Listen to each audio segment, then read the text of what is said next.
যে চারটি কাজ করলে স্বামী স্ত্রী একসাথে জান্নাতে থাকতে পারবে। সুবহানাল্লাহ। আমরা দেখা যায় আমাদের মধ্যে স্বামী স্ত্রীর মধ্যে অনেকের মহাব্বত থাকে, ভালোবাসা থাকে, কিন্তু কিছু কিছু স্বামী স্ত্রী আছে তাদের মধ্যে মহাব্বত নেই, ভালোবাসা নেই। তো স্বামী স্ত্রীর মধ্যে যদি মহাব্বত ভালোবাসা তৈরি করতে হয় তাহলে এই চারটি কাজ করবেন, তাহলে অবশ্যই অবশ্যই আপনাদের মাঝে ভালোবাসা মহাব্বত সৃষ্টি হবে। কিয়ামতের ময়দানে একসাথে জান্নাতে থাকতে পারবেন। রব্বুল আলামিনের কাছে আপনারা সেইভাবে চলার চেষ্টা করবেন। প্রথমত নাম্বার 1, 1 নাম্বার, স্বামী স্ত্রী একে অপরকে ইবাদতের মধ্যে সহযোগিতা করবেন। স্বামী যদি রাত্রে জাগ্রত হয় তাহলে স্ত্রীকে জাগ্রত করে দেন।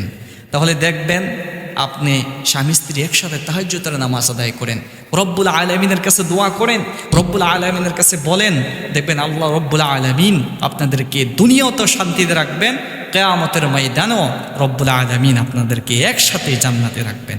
নাম্বার 2, যে সংসারের মধ্যে কোনোভাবে অহেতুক সন্দেহ করা যাবে না।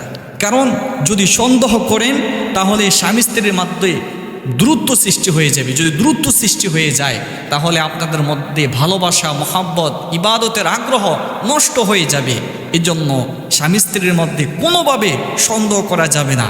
এই সন্দেহ থাকার কারণে স্বামী স্ত্রীর মধ্য থেকে কত যে ডিভোর্স হচ্ছে আজকে বাংলার জমিনে দেখা যায়। স্বামী স্ত্রীর মাধ্যমে সামান্য পরিমাণ সন্দেহের কারণে স্বামী স্ত্রীকে ডিভোর্স দিয়ে দিচ্ছে, স্ত্রী স্বামীকে ডিভোর্স দিয়ে দিচ্ছে। এই জন্য এই কাজ ভুলও করবেন না।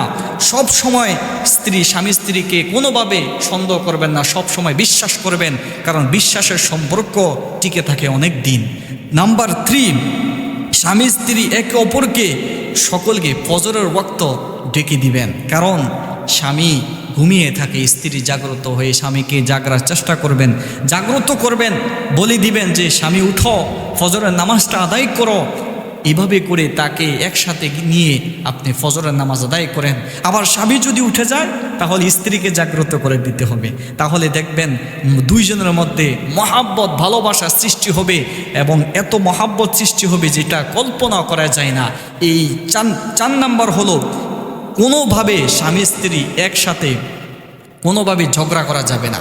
যদি ঝগড়া করেন তাহলে এর মধ্যে ফাটল সৃষ্টি হবে, মহাব্বত ভালোবাসা সৃষ্টি হবে না।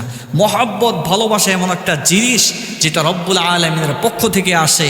আর রব্বুল আলামিন স্বামী স্ত্রীকে এমনভাবে সৃষ্টি করে দিয়েছেন যেন হাত আর চোখ।